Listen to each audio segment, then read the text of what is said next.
Good morning dear students. बेटा कल हमने आपको काम दिया था भी जो न्यूमेरिकल्स हैं गैस लाज के वो अपने प्रैक्टिस करनी थी। आज जो करेंगे बेटे हम वो है अपना आइडियल गैस इक्वेशन की डेरिवेशन।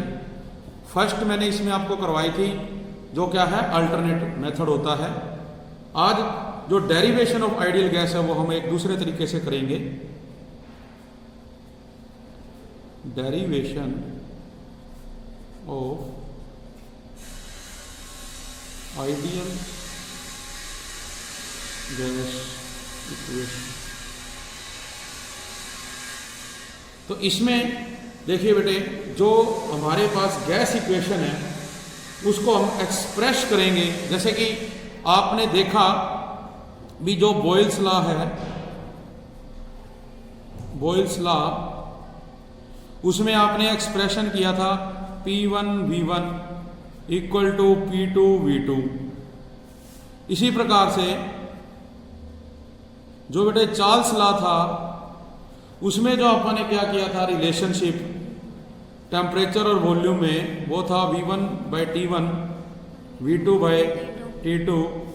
इसी तरह थर्ड आपने किया गे लूसेक लॉ जिसमें था P1/T1 इक्वल टू P2/T2। इसी प्रकार जैसे बेटा आपने ये तीन किए थे ideal gas equation, ideal gas equation is relationship between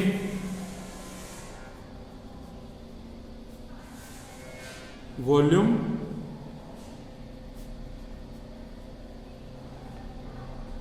pressure and ideal gas equation is a relationship between volume pressure and temperature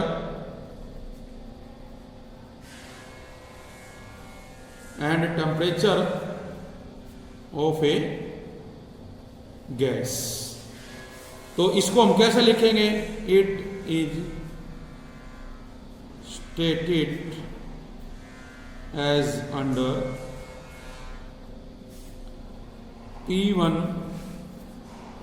V1/T1 equal to P2 V2/T2।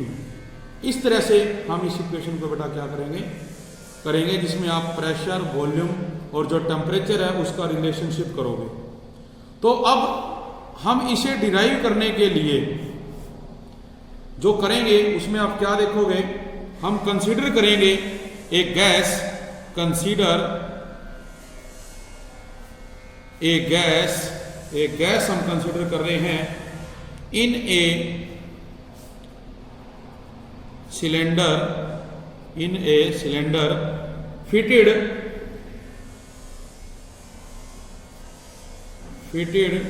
With an air tight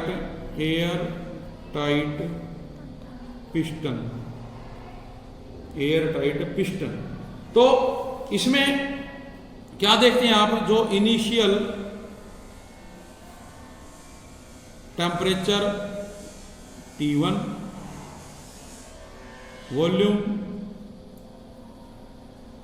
V1 and pressure P1 ये रहेगा। और जब हम इसको change करेंगे तो बेटा ये चेंज हो जाएगा इनिशियल टेम्परेचर प्रेशर और वॉल्यूम से। तो फर्स्ट स्टेप देखिए जो हमारा रहेगा, फर्स्ट स्टेप, इस फर्स्ट स्टेप में आप क्या कहेंगे भी सपोज हम मान के चलें भी जो वॉल्यूम V1 है वो चेंज हो जाती है किसमें, वॉल्यूम V में, when pressure is raise to P1 to P2 at the same temperature T1। क्या कहा हमने भी अकॉर्डिंग टू बॉयल्स लॉ जो प्रेशर है बेटे स्टार्टिंग में P1 है, वॉल्यूम V1 है, बट जब प्रेशर P2 हुआ तो हम कहते हैं भी जो वॉल्यूम है वो V होगी। इसको आप इक्वेशन 1 मान लीजिए।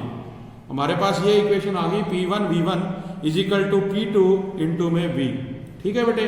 अब इसी को आप रीअरेंज करेंगे ऑन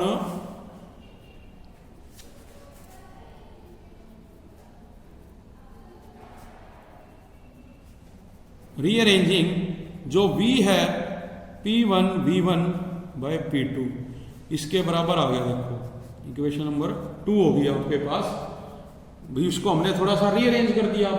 अब देखो ये तो था स्टेप 1। अब नेक्स्ट जो बात आती है बेटे स्टेप 2। स्टेप 2 में कहते हैं भी जो टेम्परेचर है आल्सो चेंज। अब हम टेम्परेचर को भी चेंज करेंगे कांस्टेंट क्या करके, प्रेशर। लेट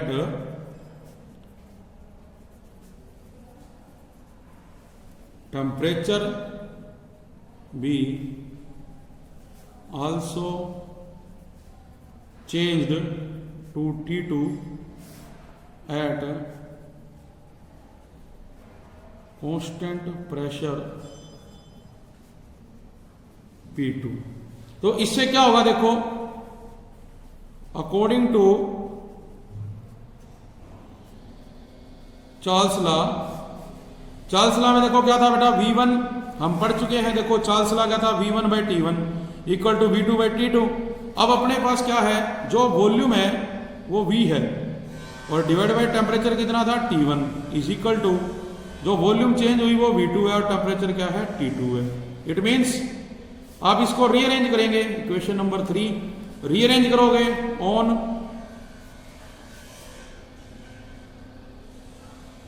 रीअरेंजिंग, जो V है वो T1 V2 बाय T2 के बेटा बराबर हो जाएगा, इक्वेशन नंबर 4। ठीक है, एक तो देखो V क्या हो गया P1 V1 बाय P2, दूसरा क्या हो गया बेटा V T1 V2 bye T2 के। ठीक है जी। अब देखो क्या कहता है वो, फ्रॉम इक्वेशन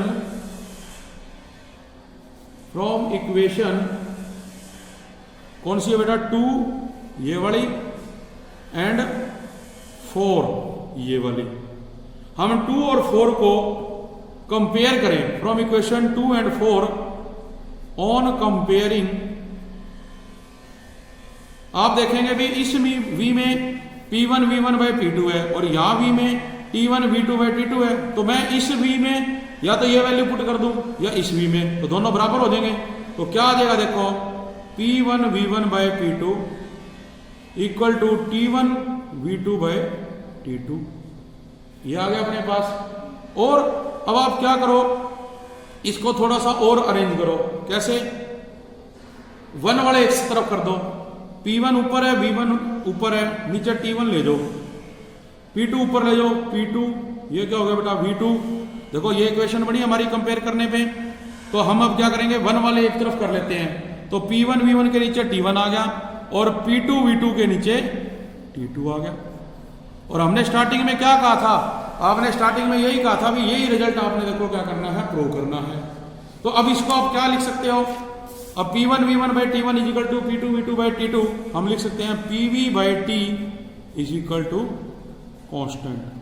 मीन्स आपके पास जो ग्राफ बनेगा वो ग्राफ बनेगा टेम्परेचर और जो product of pressure and volume है उसके बीच में। तो जो हमारा ग्राफ आएगा वो क्या आएगा, कांस्टेंट आएगा। कैसा आएगा वो, कांस्टेंट आएगा। और जो ये कांस्टेंट है, where constant is gas constant and it is represented by capital R. किससे रिप्रेजेंट करोगे, कैपिटल आर से।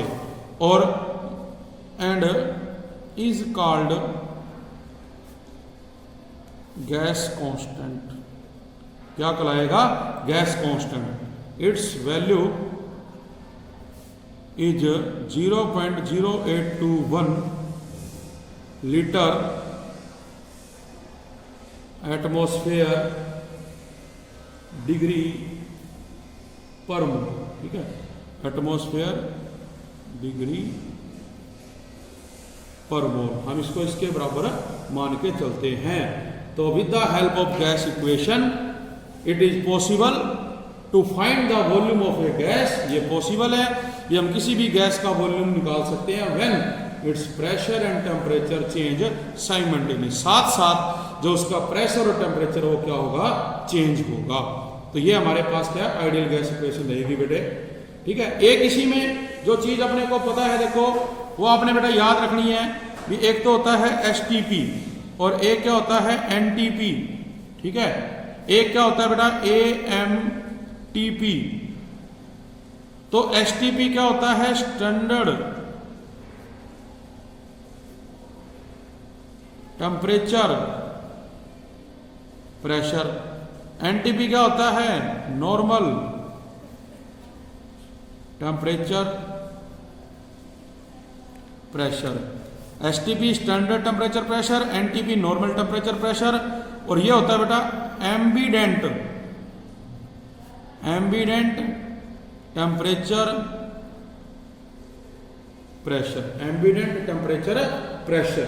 तो जो स्टैंडर्ड टेम्परेचर होता है उसमें जो आप टेम्परेचर लेते हैं वो होता है 273 केल्विन, और जो प्रेशर है 1 एटमॉस्फेयर और 760 mm, ठीक है। और आप इसको कह सकते हो 760 टोर, ये इसके अंदर आ जाएगा बेटा, ठीक है।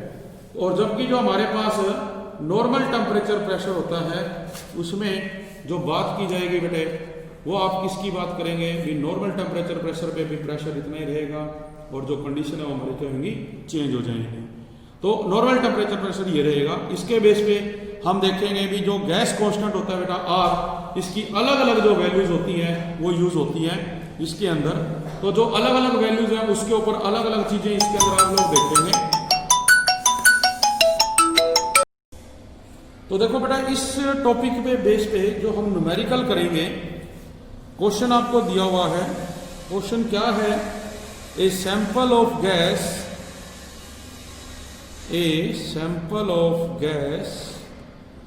occupies volume of 2.74 decimeter cube at 0.9 bar and 27 degree Celsius temperature. तो कहते हैं what will be the volume, the volume बेटा क्या रहेगी at 0.75 bar and 15 degree Celsius temperature पे। तो ये जो हमारे पास बेटा क्वेश्चन है, जब आप इसको करेंगे तो जो आप देखोगे भी जो गिवन चीजें हैं, गिवन क्या है आपको, फर्स्ट है बेटा गिवन V1 जो वॉल्यूम है 2.74 डेसीमीटर क्यूब, जो प्रेशर है P1 वो है 0.9 बार, और जो टेम्परेचर है वो आपको दिया हुआ है 27 डिग्री सेल्सियस। इसको हम बेटा कन्वर्ट करेंगे किसमें, केल्विन में, ठीक है। किसमें कन्वर्ट कर लोगे इसको, केल्विन में। तो आपके पास देखो जो आएगा टेम्परेचर बेटे इसके अंदर वो रहेगा 227 प्लस 273, टोटल कितना बन गया बेटा 300 केल्विन। ये देखो V1 P1 और T1 हो गया बेटा। इसके बाद हम देखते हैं जो P2 आपको दिया है प्रेशर, वो बेटा दिया हुआ है 0.75 बार। V2 आपने निकालनी है, और जो T2 है वो है 15 प्लस 273 288 केल्विन। अब आप याद कीजिए जो इक्वेशन है P1 V1 equal to P2 T1 और P2 V2 बाय में T2। हमें निकालना क्या है, V2। इसको रीअरेंज कर दो तो V2 क्या हो जाएगा, देखो P1 V1 T2 divide by T1 into में P2। और देखिए P1 कितना है बेटा आपका 0.9, V1 है 2.74, T2 कितना है 288 केल्विन। T1 कितना है बेटा 300 और P2 कितना है 0.75 बार। अब आप इसको क्या करेंगे सोल्व करेंगे इक्वेशन को, ये सारी वैल्यूज रखने के बाद। तो जब बेटा इसको आप सोल्व करेंगे तो अपने पास आएगा 3.16 डेसीमीटर क्यूब जो V2 की वैल्यू। तो आप देखते हैं कि जब हमारे पास वॉल्यूम बेटा कितनी थी 2.74, प्रेशर 0.9, T1 300 केल्विन।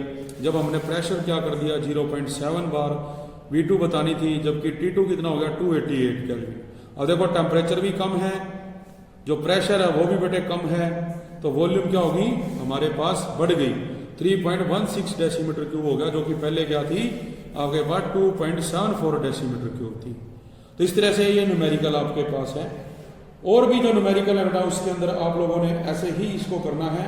जैसे किसी में दे सकते हैं भी आपका जो टेम्परेचर है वो नेगेटिव में, जैसे कि देखें a sample of nitrogen gas occupy, जैसे हमारे पास ये क्वेश्चन रहेगा।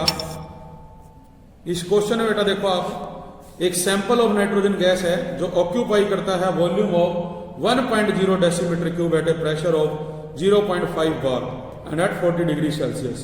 तो कहते हैं calculate the pressure of the gas if compress to, हम उसको कंप्रेस कर दें 0.225 डेसीमीटर क्यूब एट -6 डिग्री। पहले जो टेम्परेचर था 40 डिग्री था, अब वो माइनस में 6 डिग्री सेल्सियस हमने रिड्यूस कर दिया, तो हमें वैल्यू कैलकुलेट करनी है। तो सेम उसी तरह से आप P1 V1 T1 P2 V2 T2 temperature बेटा लोगे और इस इक्वेशन को क्या करोगे सोल्व करोगे। तो आपने इनके जो न्यूमेरिकल्स हैं इनको बेटा क्या करना है सोल्व करके देखना है। आज के लिए इतना ही, थैंक यू।